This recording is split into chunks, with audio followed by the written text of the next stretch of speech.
Hi, welcome to the Rookies Podcast, where we answer all of your questions about ministry from our position of excellence. And Rio has like 20 years of ministry experience as a 30-year-old man. We were just going through it. He's been at 10 churches. So he's not really a rookie. I'm not really a pastor. And Daniel's excellent. So we're just lying to you. But we're excited to talk today about some kind of a grab bag of topics. First was kind of just some recent stuff and ministry transitions. Daniel, why don't you start us off? I feel like I'm out here because I fortunately have not had to transition to ministry for several years now. Yeah. I'm 3.5 years in almost at Faith Baptist Church.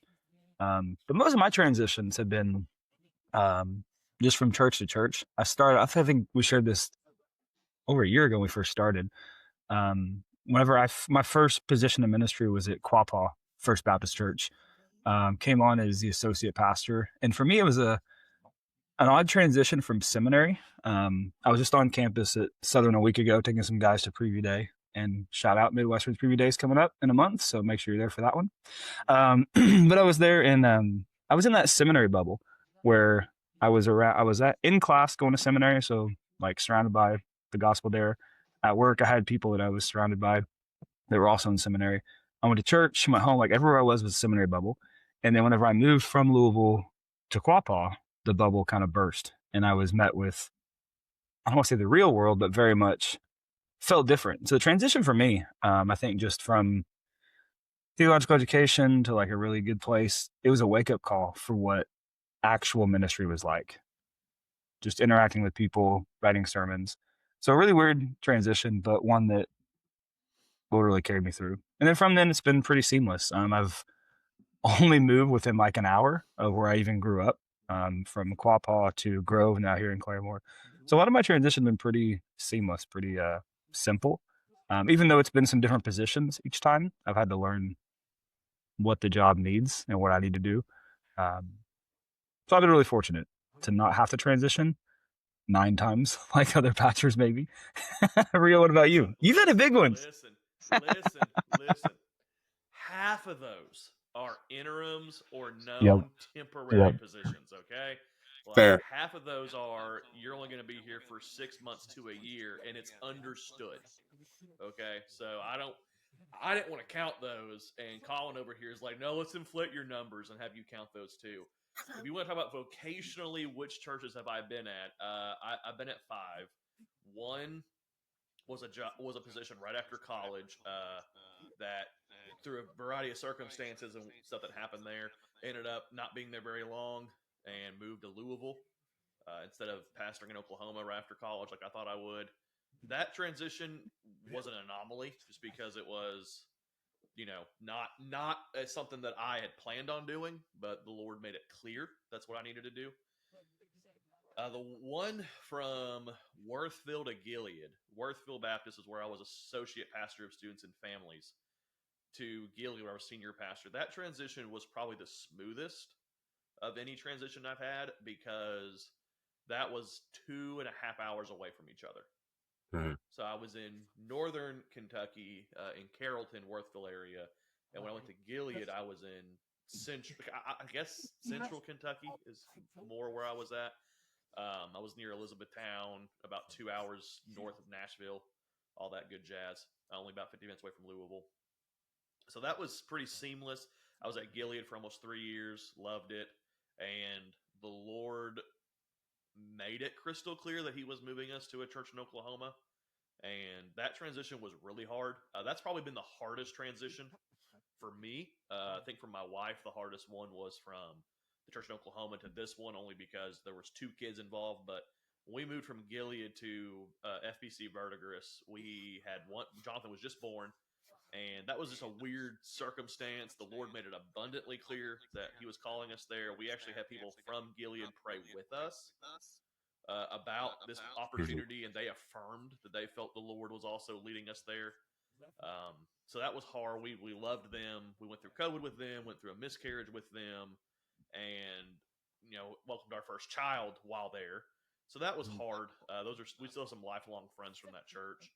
going from Verdigris, which I was only at for about 2 years, to where I'm at now, FBC Grayson, that was harder on Renee than it was me. Um, Mainly because we lived so close to her family when we were there. And moving, we went from being 15 minutes away from her family to being 11 hours away from her family. Yeah. My parents live in Little Rock, Arkansas now, so they've always been at least 4 hours away. Yeah. So I think it was What? harder for her because of that. But the transitions they're hard, especially when you don't give yourself a break between them.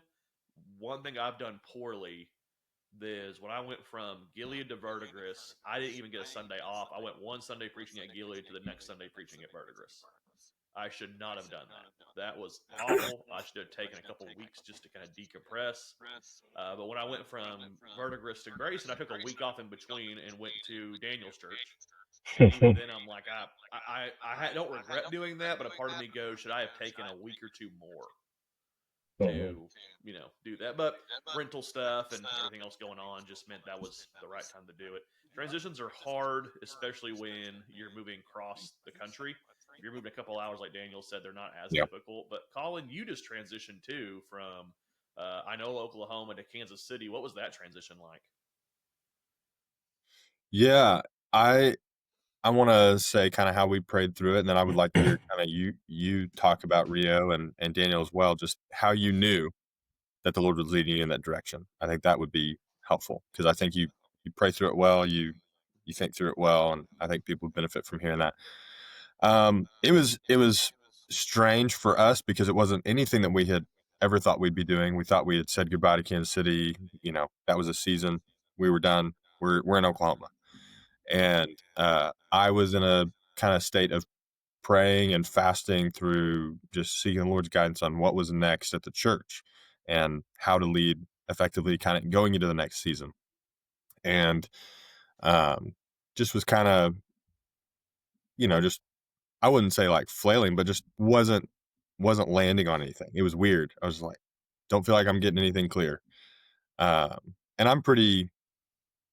I'm a gut level guy in a lot of ways. I mean, I search through things, I read things, but like, um, sometimes that's just how the Lord leads me, is through kind of my gut level sense of where I need to go based on reading scripture, based on prayer, based on um, talking to trusted friends and just kind of looking at things. Um, but in this instance, it was just like kind of silence for a little bit, at least no clear direction.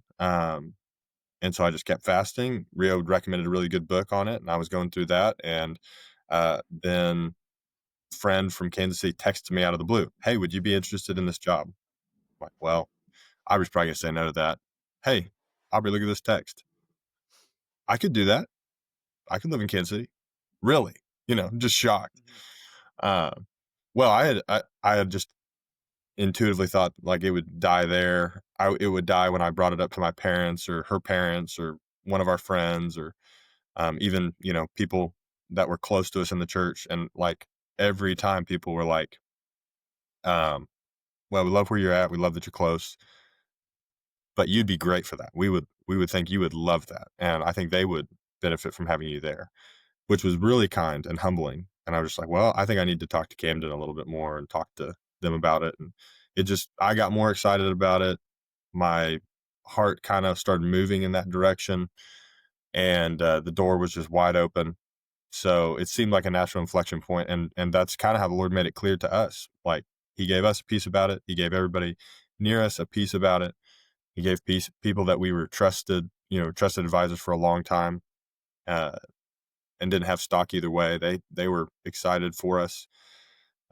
Rio told me, if you mess this up, you're done forever, and you'll never recover. No, he didn't say that, but he was just like, you're an idiot if you don't, take advantage of this. This is clearly from the Lord. Those were my exact words. You'd be an idiot to not take this. Yeah. Yeah. And at that point it wasn't offered. I was like, Rio, they haven't offered me the job. But it was something that, it was still hard. I mean, it's an interstate move, moved our kids away from friends, moved our kids away from their, educational environment. Um, we're still trying to figure some of that stuff out, but the Lord's been kind. We have friends here. We have long relationships that we've maintained that are here. But it still feels different. There's always a cost to ministry. I think if you're looking for a transition that there's no cost to, I mean, it's not where the Lord's leading you. It's probably you running away from something. But that's just my experience. That's not gospel. That's just a gut level and intuition I have that, Lord calls you to hard things. They're worth it. And there's so much good in them, but doesn't mean they're not hard. So that's how we I think about my first transition. I talk about moving from Louisville back to Oklahoma. And for me, it was difficult in that I didn't really want to come back to Oklahoma. Like, I was determined as I was finishing up. So I graduated December of 15. I spent the last semester like sending out my resume. One of my pastors at my church was sending out my resume everywhere and hearing nothing back. Because I was sending it to like Kentucky, Indiana, Arkansas, Missouri, anywhere but Oklahoma. And then just in passing one day, my wife tells me, hey, I was talking to my friend Micah. Micah is a guy that she went to high school with, like best friends from childhood. And he told his brother, Matt, who's the pastor at Quapaw, you just finished seminary. And Matt said to Micah, you should have Daniel give me a call. And so Ashwin tells me that, and I was just like, no, I'm not going to call Matt. Like, I don't want to go to Quapaw. Like, that's a town of 1,000 people. There's no stoplight. At that point, there wasn't a gas station. Like, there was nothing. Like, nothing in my heart wanted to go there. But I was like, I need to be kind. I need to be nice. Like, I'll give him a phone call. So I remember being in a Meyer, which is kind of where I worked in the time in Louisville. And I was like, I'm on lunch break. I'm going to give Matt a call. So I call Matt. He's bivocational. He's at that time, he was a coach and a history teacher at Wyandotte High School. And so he lays out for me kind of his vision for ministry, his need for his church. And by the end of that phone call, I realized I'm going to go to Quapaw. Like, this is where the Lord's calling me. And so at first it was like this realization of, do I really want to do that? And then kind of like you said, praying and fasting, and the Lord like totally flipped my heart. Like, there's no place I would rather be than Quapaw, America. And I came and visited, and it was so bizarre because I still remember walking in the side door to Fellowship Hall, and there was a bunch of older Baptist ladies in there cooking some food, and they came up to me and hugged me. Never met them before in my life, but they knew who my wife was because they were the school lunch ladies at the high school that my wife graduated from. So they know everything about me. They're talking about me. They're talking about my wife. They're talking about family, and they just welcomed me immediately. And I preached that Sunday, um, like in view of a call, and knew like as I'm preaching, I'm going to be here, and I already love these people. So for me, it was that transition, like I said, of bursting that seminary bubble, welcoming to ministry, but also a church that I still love dearly to this day. That was one of the smoothest transitions for me. I think it is whenever you know that that's where God is calling you and placing you. But there's going to be difficulty. It's going to be some frustrations here and there. But ultimately, it's worth it because that's where God's called you and placed you. I would say for me, and again, I've had the benefit of transitioning more than you guys. I say benefit with air quotes there, but Worthfield to Gilead, again, that was the smoothest one I think all around, and that one was pretty clear. I was an associate pastor, but I very clearly felt Lord's call to senior pastoring. That's what my heart was. That's what I was called to do. I just knew the Lord hadn't opened a door at that time. My problem was at Worthfield, and I this is a problem I've had a couple times in ministry, and I've had to own it. Is I get overly eager and excited with that, and so when I had a church contact me while I was at Worthfield, talking about sending your resume, Colin, did your lights just go out? Sorry, everyone. We're doing the video, and Colin's lights just went out, and it kind of flipped me out a little bit. But, but this church was all about like, hey, we're going to like you're our guy. And then I heard nothing, and then at 3 a.m. in the morning, got a messenger from the wife of someone on the committee saying they're going a different direction. So that kind of, in my mind, and I think my wife would agree, messed me up a little bit because then I was like, well, I was so close. I was going to go pastor this church. Well, I'm supposed to be a senior pastor. So I sent resumes out everywhere under the sun in Kentucky mainly, and then heard nothing. I actually sent a resume to a church in Arkansas, and that got close, and then my wife just said no. no, like we're not going here. And I was like, okay, well, that's pretty fair. I want her to, love me in the transition. So we we were there for a bit. I finally got convicted. I needed to quit trying to force this and just trust the Lord with it. And as soon as that happened, there was a church, Gilead Baptist Church in Glendale, Kentucky. Opened up, prayed about it, sent my resume, and uh, process was pretty smooth. It was funny because when I was applying to that position, there was another guy in my seminary classes applying who I was friends with. So we would text each other. Did you get another interview? Did you get the questionnaire? Like constantly. And it was funny because it came down to us too.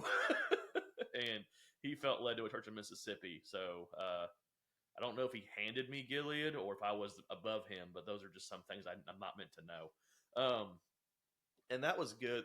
Transition from Gilead to Verdigris was hard. And again, that was harder for me, and it was because I didn't want to go to Verdigris at first. A friend of mine at that time texted me saying that he thinks I'd be a good fit for it. And I was just like, man, I don't know. I love my church. Things are going great. We're seeing people saved, baptized. We're discipling. I really don't feel led to leave.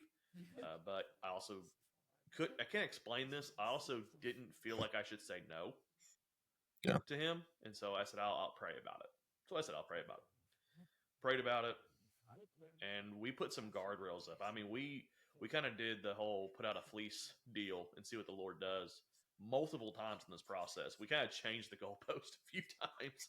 And every time we did, the Lord just affirmed that he was moving us that direction.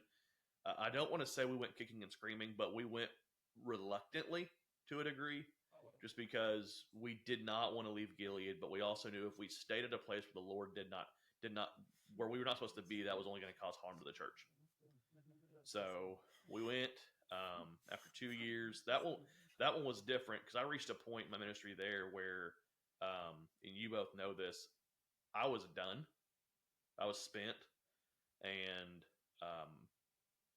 I just through a series of events that happened, the Lord just released me from that position to where I knew I wasn't called there anymore, and I knew I needed to either start looking or I needed to resign in a few months. That was just kind of where we were at. And so FBC Grayson opened up, and the more I've talked to the search committee post me coming, the more it's just evident that God was moving me there, getting the church ready for that, because they started looking in August of 23. Yes, 23. And I saw the ad. Someone had mentioned in my resume there. And I said, no, I'm good. I heard about that church. I knew about this church. I knew their pastor from afar and knew that he loved them. So for him to leave and go somewhere was a big deal. Yep. So said no. I said, if they're still looking in April, though, I'll send a resume. That was just kind of a flippant statement because you don't think a church of, number one, this size or a church that has this good reputation is going to be looking very long. And the same Sunday that their chairman of the church committee here got up and told the church that the first round was not successful, God's man had not applied yet, was the same Sunday I texted you two and said, I think the Lord is going to move me away from this church. So, funny enough, it was in April. Yeah, I mean, you had a really clear sense of it, and that's not surprising here on the back end. Yeah, and you guys, you walked with me through that, so you knew it was you both prayed with me and felt that too, that it was time for me to go. Yeah. And go somewhere different.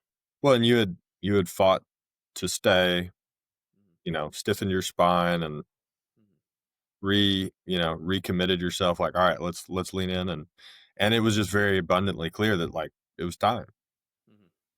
I think that's the big thing too. Whenever you're transitioning, the best thing you can do is bring in a couple trusted friends to pray with you, who know you and also know your faults. Because Colin, you did this. No, it might have been Daniel. One of you two did this. Might have been both of you. But whenever this came up, you made sure to ask me, "Is this the Lord, or are you just trying to leave?" You guys asked me that, and you grilled me every step of the way. Colin, you were one of my references. Yeah. So sorry, Daniel, I still love you, but. So it was one of those, Colin, I think you and I had conversations that went on for a couple hours a few times just about, is this the Lord? You were pushing me on things, made sure I was in a good headspace and in tune with the Holy Spirit with this. I think that's necessary. Any transition needs to be made with very close friends who know you, know your Mhm. pitfalls, know your struggles, but also know your heart. Yep. Otherwise, and they need to be the ones that have full access into your life during that transition. Yeah. So I would say if we're talking about transitions, which we've kind of talked about for the last 20 minutes, that's the most important avenue aside from prayer and seeking the Lord is having friends who will help you through that process and know when it's time to transition. Because oftentimes they'll know along when you do about whether the Lord's doing this or not. And no one's a closer friend than your wife. So Mm-hmm. she will often know uh, at or before the time you know. Mm-hmm. Well, that church in Arkansas, no, we're not going there. Yeah, if she ain't going with you, you don't want to go. Nope. I do not. So, but here's a funny one.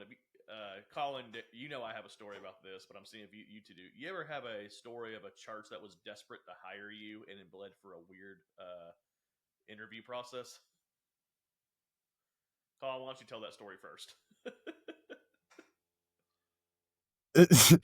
Do you want me to start with Wyandotte? No, no, we're not mentioning names here, man.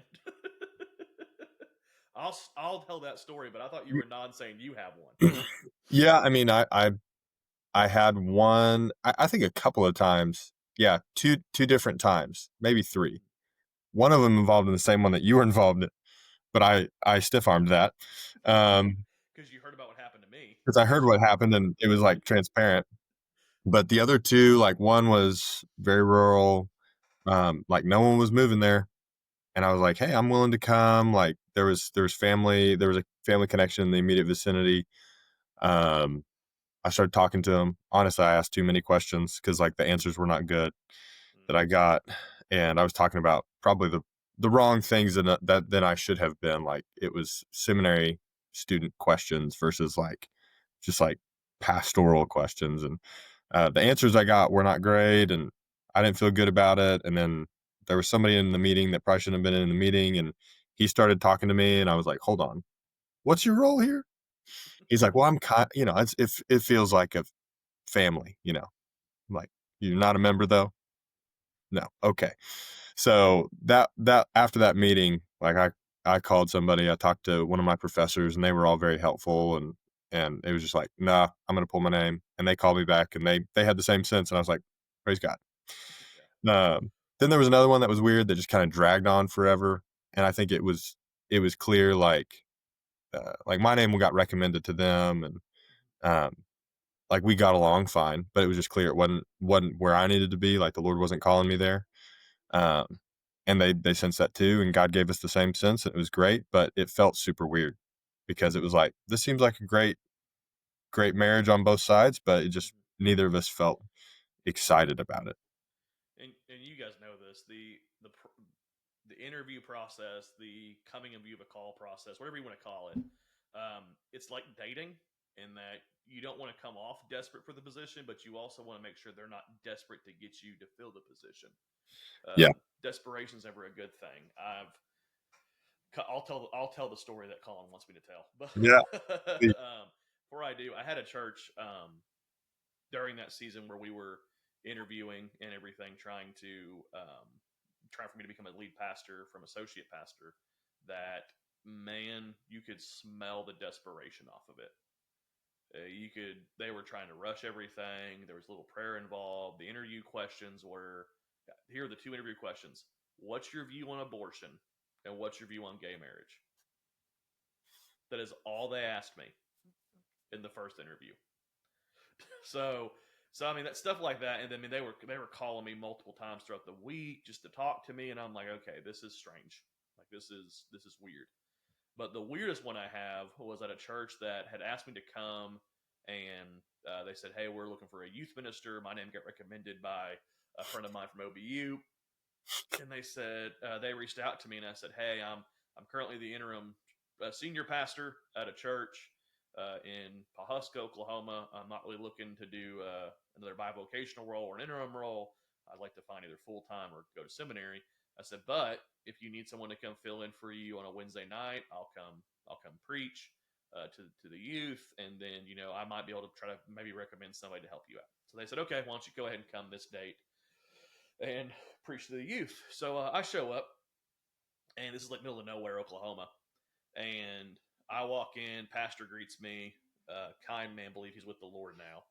But he starts talking to me about the church, their vision, their mission, and he says, well, let me take you around and show you where your office is going to be. Okay. Thought I misheard him a little bit. Like maybe he's just saying like where I could have the office for today to get ready. Maybe. But he takes me around, and next thing I know, they have shifted from I'm preaching to the youth to I'm preaching to the whole church on Wednesday night. All right. I had to make some adjustments on the fly there. But did it, preached, got down, and then they had a business meeting immediately following that and I thought that was strange. I'm like, this is weird. And they said, why don't you hang out with the youth? And they had this one lady who was helping with the youth stay back too. And she started saying, well, why don't you tell Rio all the things you'd like for him to do with us this summer? Okay. Now at this point, I'm like, do they think I'm coming? Because I was pretty clear that I'm not coming. Like I was very clear on that. So students start talking about this stuff, and I'm like, oh, okay, cool. And finally, one of them said, oh, you're not going to be here over the summer, are you? I said, no, I am not.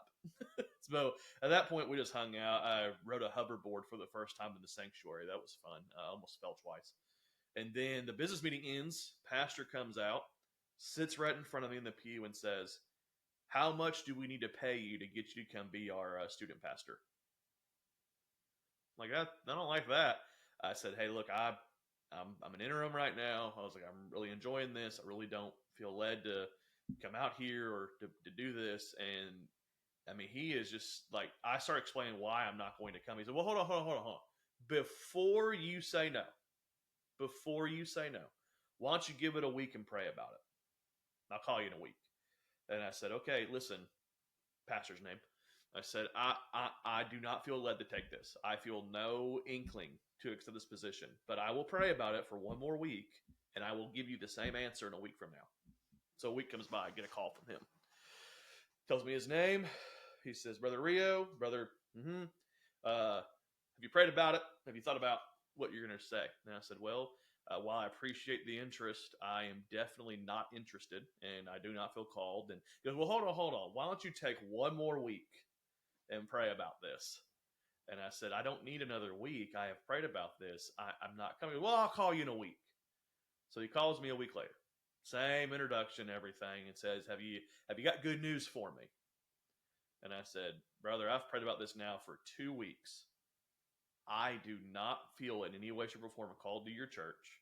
I will not be coming to your church. I do not need another week to pray about it. If you need me to throw you names to recommend, I will do that, but I am not the man coming. He says, well, I don't understand why you wasted my time then, and hung up the phone. If you're a member of a search committee listening to this podcast, don't ever do that. Daniel, you got thoughts on that?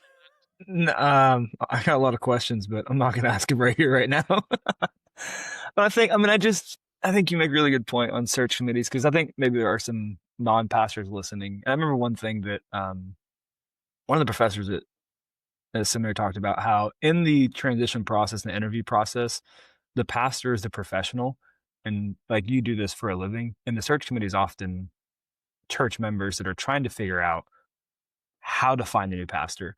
And so I think it can be really difficult. And I'm sure like those situations you described and that Colin kind of alluded to a little bit happen far more often than we would recognize, especially with rural churches, that people are just trying to figure out, how do we get a pastor here? And sometimes what you just told, we're going to do whatever we can to get a guy here, whether he wants to be or not, maybe. We don't care I can just really appreciate. We need you to fill a role. Exactly. Which can lead to a whole lot of problems down the road.